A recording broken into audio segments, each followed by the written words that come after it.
Olá, companheiros, sejam muito bem-vindos a mais um estudo dessa nossa playlist que tem como título o nome desse livro tão querido aos corações, livro Coragem, psicografia de Chico Xavier, autoria de diversos espíritos.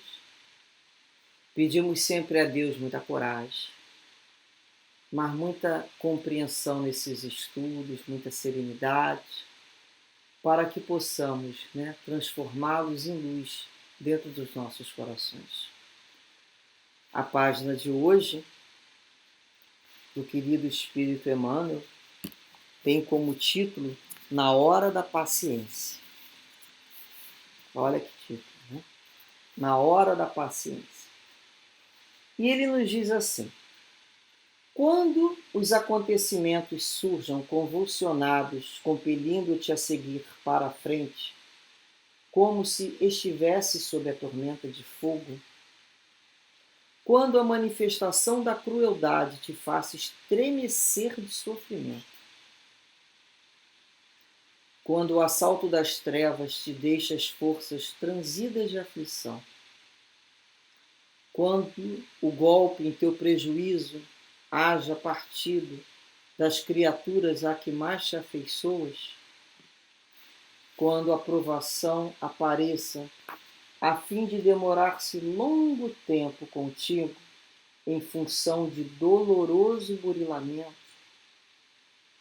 quando a ignorância te desafia ameaçando-te o trabalho, quando o afastamento de amigos queridos te impõe a solidão e desencanto, quando contratempos de desarmonia no lar te forcem a complicadas travessias de angústias,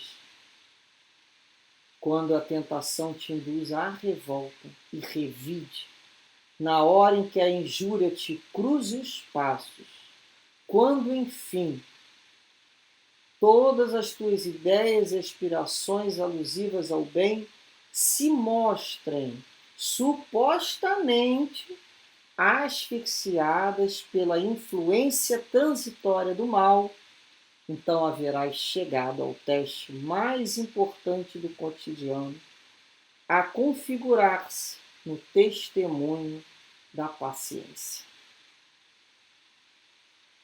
Saberá desculpar e abençoar, agir e construir em paz nessa preciosa, quão difícil oportunidade de elevação que a experiência te aponta à frente.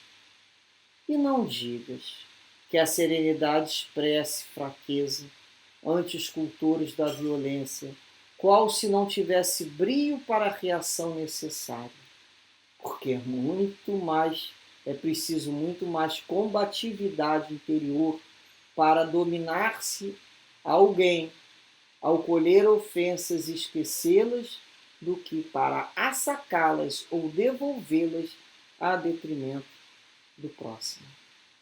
Capacitemo-nos de que, entre agredir e suportar, o equilíbrio e a força de espírito residem com a paciência, sempre capaz de aguentar e compreender, servir e recomeçar incessantemente o trabalho do bem nas bases do amor, para que a vida permaneça sem qualquer solução de continuidade em luminosa e constante ascensão. Uma página que nos faz perceber a importância da conquista dessa virtude, paciência. Muitas vezes dizemos assim: perdi a paciência, fulano me tirou a paciência. Mas nós sabemos que ninguém perde aquilo que ainda não tem. Então, às vezes, nós temos que lembrar que muitas dessas virtudes, elas ainda estão em processo de fixação na nossa alma. Elas ainda não foram consolidadas ao ponto de estarem automatizadas, um automatismo biológico, como tudo que nós temos. Então a gente sempre lembra, né? Jesus era automaticamente bom, paciente, terno, compreensivo, caridoso, benevolente. Nós estamos aprendendo com Jesus. Nós já não temos isso no automático, nós já temos isso no manual. E como é que nós vamos automatizar isso? De tanto fazer. A gente recorda quando vai aprender lá a dirigir, a gente acha que nunca vai ser capaz de utilizarmos, né, tantas questões diferentes em sintonia, em harmonia para que o carro coloque para se andar. São coisas completas que a gente acha que são coisas completamente distintas, mas são inúmeras atividades diferentes, que são independentes, mas que naquele momento elas precisam estar juntas para que aquela máquina se coloque à nossa disposição. E tantas complexidades como um computador, que muitas vezes a gente acha que não vai ser capaz. Aperta aqui, aperta lá, aperta colar para acontecer uma coisa. Mas de tanta gente fazer aquilo, daqui a pouco a gente já vai com o dedinho.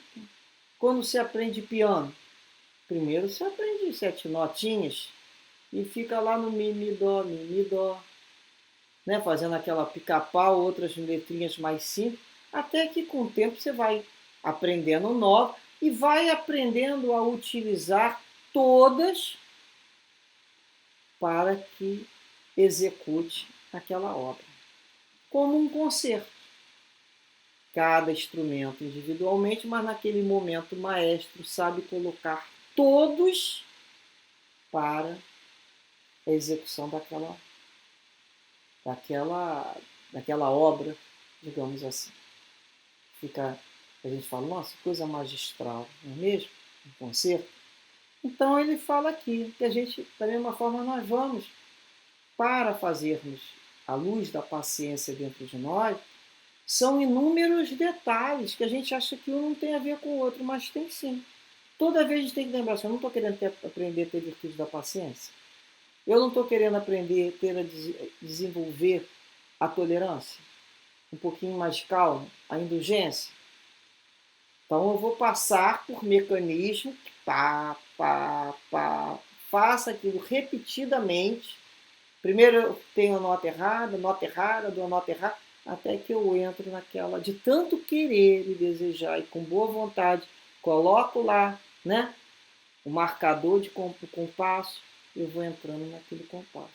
Quantas vezes, quando a gente vê um pianista pronto, a gente tem que lembrar que aquilo teve um mi-dó ali. Você não pode escrever nessa encarnação ou nas anteriores, não importa.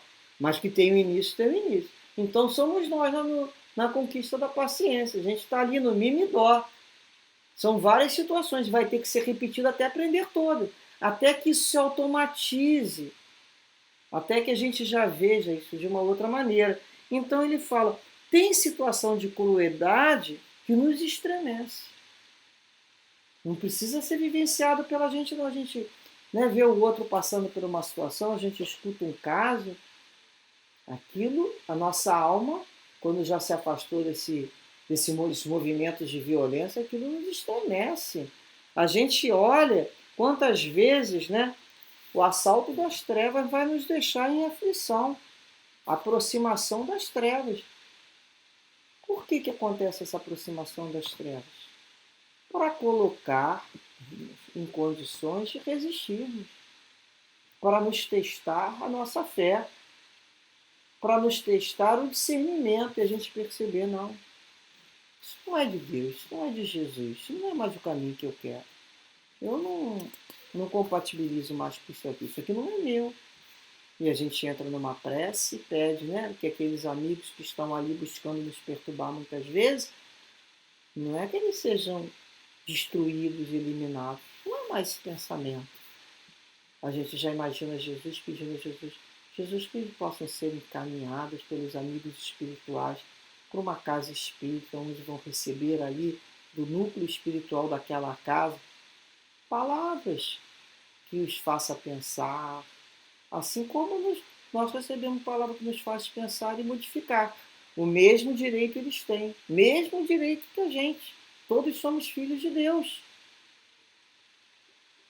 Então a gente começa a pensar, às vezes o prejuízo que passamos na nossa vida vem daquelas pessoas que mais amamos, mais próximas. Jesus não falou né? Aquele que me traiu, que comer no prato, meter a mão junto comigo no prato. É por isso que a gente sente a dor da traição. Porque nos trai aquele que mete a mão no prato junto com a gente.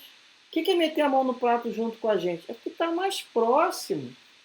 É o que a gente fica, às vezes, né, despreocupado. Às vezes, em uma pessoa estranha, a gente fica todo em vigilância.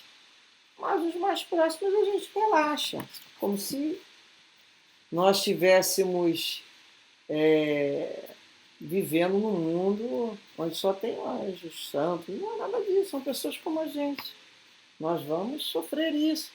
E às vezes a aprovação vai se demorar. Às vezes é uma doença que chega e vai demorar com a gente. Não vai ter resposta de cura imediata, não. Às vezes aquela doença, o corpo vai drenar, né? Porque a doença é o corpo já drenando de situações e emoções que já não coadunam mais com a nossa maneira de ser.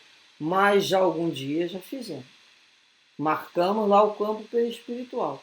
Então aquilo ali vai sair através de algum órgão. Eu costumo dizer, quem tem, né, às vezes tem um problema, minha articulação está doendo. A articulação está doendo, porque talvez eu seja uma pessoa que tenha sido muito inflexível, muito dura. Aí a gente já quer mudar. A gente já quer se mudar. Então aquela doença vai sempre nos acompanhar como um alerta. Olha o que você fez aí. Por que tem esse problema em tal órgão? Para pensar. O que isso aí te lembra? O que essas pedrinhas aí dentro do corpo estão demonstrando? Às vezes tem gente que tem pedra, cristaliza, né? Pedra no gente. Como é que estão essas emoções? Como é que estão esses sentimentos? Tira uma pedra, aparece outra. Adora carregar uma pedra porque adora cristalizar. Mágoa, ressentimento. Tem que beber água para drenar. Mas mais importante que beber água é limpar a alma dessas emoções. E ele fala aqui, olha, às vezes vem uma ignorância ameaçar o nosso trabalho mesmo. Afastamento de amigos. Vivemos muitas vezes em solidão e desencanto. Aquele que assume o seu compromisso com Jesus sabe que vai caminhar muitas vezes sozinho. Muito sozinho. Porque são outros interesses. São outros interesses. Então as pessoas às vezes estão querendo muitas vezes, né, pão e circo, que a gente fala. Que é luta, que é briga. Aí a gente chega ali propondo, vamos ouvir uma música clássica, vamos fazer um estudo. Aquilo às vezes no mundo ainda é uma palavra desconcertante. A pessoa fala que o fulano está completamente fora da realidade. A questão é de que realidade? Cada um vive a realidade que pode viver. E a gente se conforma, mas vai caminhando porque a gente nunca fica sozinho, não é mesmo? Nós temos as companhias espirituais que, se não fosse o trabalho, não teríamos o mérito de ter a presença desses espíritos. Não estão por causa da gente, estão por causa do trabalho. Então vamos aproveitar e ficar no trabalho que eles ficam próximos. Então vamos continuar aqui. Ó. Às vezes a tentação vai nos induzir à revolta e ao revive. Dá aquela... Ou está pensando que eu sou bobo, aí você pensa em revidar. Revidar é o quê? Reativo. Reagir. Uma injúria aquilo que falou de mim. Aí você vai para se defender. Só que como a gente ainda não sabe se defender, a gente sai acusando. A gente ainda não sabe se defender. Então ele fala aqui, olha, quando todas as suas ideias, aspirações ao bem começam a ficar asfixiadas pela influência, a suposta asfixia. Primeiro que é suposta, ela não é verdadeira. Influência transitória do mal. Porque o mal é transitório. O mal não é real, ele é transitório. O mal vive na medida que você o alimenta. Mas chega um momento que a gente fala assim, tô por aqui, não é? Não fala isso? Tô por aqui. Eu tô por aqui, de vez de explodir, às vezes a gente implode. E arrebenta às vezes, principalmente essa região aqui da tireoide. De tanto falar, já não aguento mais. Mas a gente sabe também, não é questão de engolir sapo, porque ficar falando e revidando também Ah, mas eu coloquei para fora e me senti bem. Não, a gente não se sente. Tem uma época da vida que a gente coloca para fora e se sente bem. É um momento, cada um tem um momento. Eu já vivi, eu já passei por essa fase. Só que depois que eu passei por uma fase também, que depois que colocava para fora eu ficava mal. Me sentia mal, me arrependia, porque eu já tinha condições de colocar outra coisa para fora. Porque meu coração já tem outras coisas para fora. Então já é uma outra fase. Aí tem a fase de você se asfixiar no mal e se implodir. Você já não explode mais, mas você se implode. Também é uma fase. Reparando que tudo é um processo, a gente vai passando por diversos processos. Até que aquilo seja diluído no pensamento do Cristo. Então ele fala aqui, quando chega esse momento aqui, é o momento do teste. Testemunho da paciência. Ele está lá no trânsito, falei, ó, né, a gente fala, tô por aqui com fulano, ó, mais um, é o testemunho da paciência. Lembra aquilo tudo que nós falamos, que nós estamos aqui no manual Mimidó, para aprender a ter paciência. Então já chegou a hora da prova. A gente estuda sobre paciência, a gente, né, fez o estudo sobre o livro Calma, agora ele está falando sobre o livro Coragem, que todas as vezes nos chama também a ter essa calma. Para que a gente está fazendo esses estudos? Para termos material de pensar, lucubrar, nos observar, nos vigiar. Mas para quê? Papagaio de repetição, para ficar falando isso para os outros? Para ficar aqui no... Não. É para eu colocar isso em prática. Não é quando só tiver uma prática em casa. Às vezes é o outro que vai vir nos perturbar. Olha, aí a gente vai lembrar. Chegou a hora da prova. Como é que o aluno faz quando o professor fala, ó, hora da prova. A gente, quando sabe que é dia de prova, a gente já vai lá tudo arrumadinho. Já vai, né, esfregando a mão, esperando aquela folhinha chegar. Não é assim? E a gente já, tchau, tchau, a gente já não fica olhando uma colega para bater papo, acabou a conversa, é a hora da prova. Muda dentro da gente, não muda dentro da gente? A gente está lá conversando, chegou na sala de aula, o professor, olha, vai começar a prova. A gente já fica quietinho, porque não quer ser chamado a atenção, não quer que retirem a prova da nossa mão. Acabou a brincadeira, a gente já entra num outro estado. Não é como se fosse assim? A gente transita para um outro estado. Que estado é esse? Estado de atenção. Eu vejo a prova ali, né? Vou só botar o nome e entregar? Não, vou fazer as questões. Tem questões ali que eu já sei responder. A gente fica pensando, dá uma zoiada no outro, como é que o outro está fazendo, né? Ver se é só a gente que está com dificuldade. Às vezes a gente dá aquela espichada, né? Mas é um momento de muita atenção. É a hora do testemunho da paciência. Aí aquela hora, então, a gente tem que saber que é igualzinho. Então, quando o outro começa a perturbar muito, recebe aquela ligação, é como se fosse o sinete do colega. Hora da prova, todo mundo se fala. Ah, não quero não sei o quê. O professor fala, não quero levantar, não quero não sei o quê. Só uso o material necessário. É a hora da prova. Então, é o momento do testemunho. A gente acha que isso vai acontecer no dia tal, momento tal, que vai haver uma série de luzes, nos iluminar, vai haver uma trombeta para falar, olha, é a hora da sua prova. Não, é o tempo todo. É o tempo todo, é uma injúria, é uma ofensa, é uma hora de que você está ali querendo ficar quieto ou dormir e tem um barulho de cachorro, criança chorando, um outro que vem te acordar, o outro que começa a reclamar, o outro que não é uma dor que te aparece que não estava. Costuma falar, né? Depois de uma idade, quando você não acorda com dor nenhuma, né? Você confirma que você está vivo. E o corpo vai cansando, cansando, cansando. É natural. Então, esse é o momento da testemunha da paciência. É quando a gente respira e fala, isso faz parte do meu currículo, fazer essas provas. Então, que eu faça da melhor maneira possível. E ele fala aqui, olha, saberá desculpar e abençoar para poder agir, né?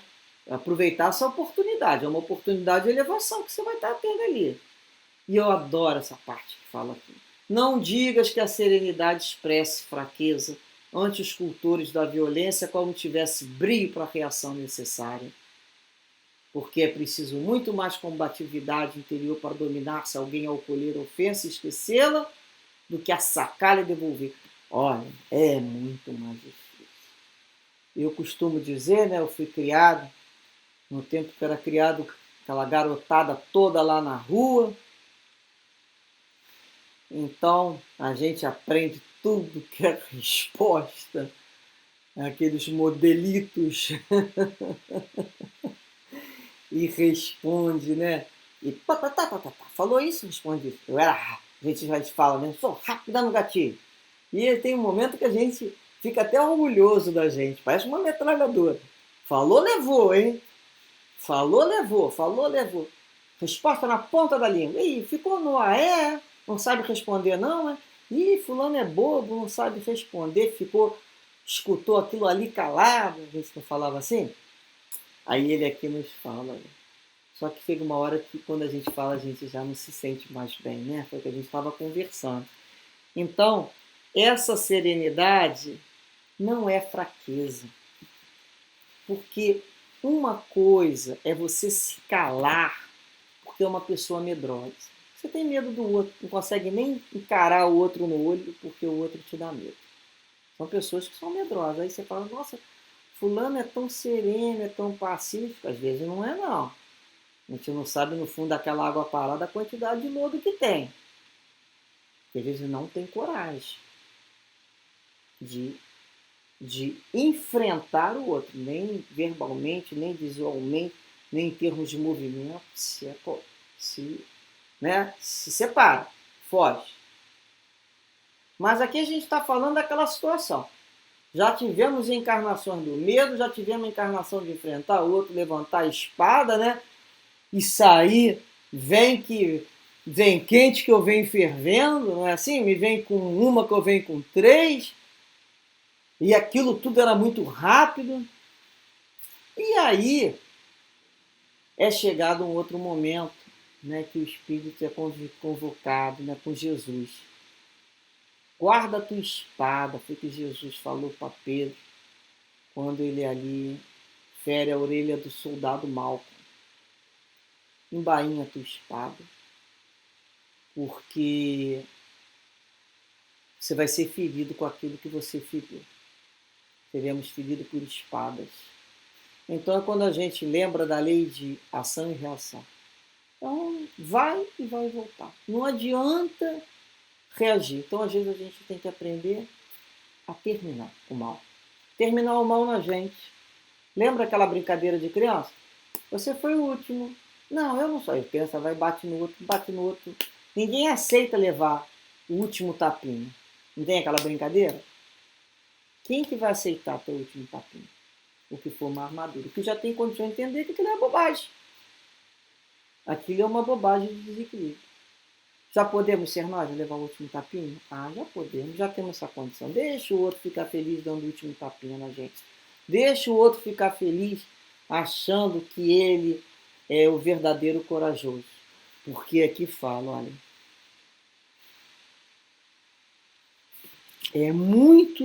é preciso muito mais combatividade interior para dominar a nos dominar no momento da ofensa.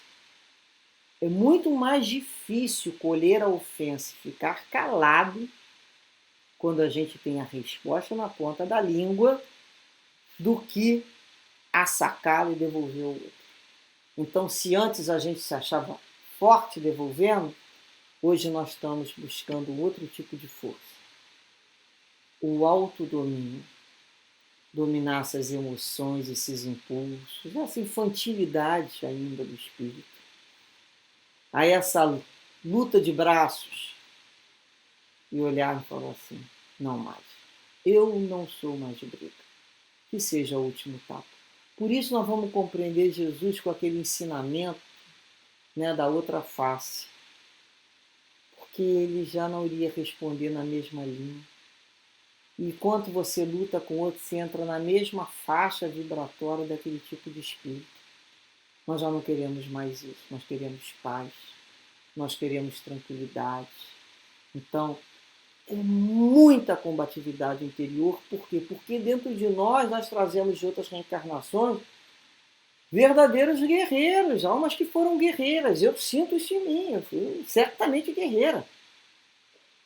Ela é bem índia, bem bugre mesmo. Então hoje eu fico assim, né, em processo de domesticar aquele animal selvagem. Então não é bota para fora, ponha para fora, né, os seus bichos, né, suas feras, nada disso. Vamos domesticar, vamos evangelizar a nós, primeiramente. É momento do testemunho. E se eu quero um mundo de paz, essa paz vai começar dentro de mim. Eu sou aquele que o mal vai terminar em mim. Eu não quero mais assacar para outro em detrimento de outro. Portanto, ele nos chama aqui que entre agredir e suportar a agressão, né? O equilíbrio e a força do espírito residem com a paciência, sempre capaz de aguentar e compreender. Servir e recomeçar incessantemente o trabalho do bem nas bases do amor. Então é aquele momento que assim, Senhor, já tenho condições internas. Nós temos os nossos débitos e créditos internos, é uma conta. Eu já amealhei conteúdos que me fez pensar, primeiramente me sensibilizou sobre a calma, a paciência, me conscientizou que eu preciso dessa virtude e agora, Senhor, é hora do testemunho de eu colocar isso na prática. Vamos lá, vamos botar isso na prática. A gente respira fundo, conta até 3, entra em prece e observa o rio. Deixa o rio se debater e a gente está do lado olhando. Que dessa maneira, então, sem qualquer solução de continuidade, possamos continuar, sabendo que o mal sempre é transitório, não tem existência real. Que dessa maneira possamos nos despedir, pedindo a Deus sempre, né? A certeza e o amparo, principalmente na hora da paciência do nosso testemunho. Tenhamos muito coragem para colocar em prática tudo aquilo que Jesus nos ensinou. Muita paz sempre a todos os corações. Graças a Deus.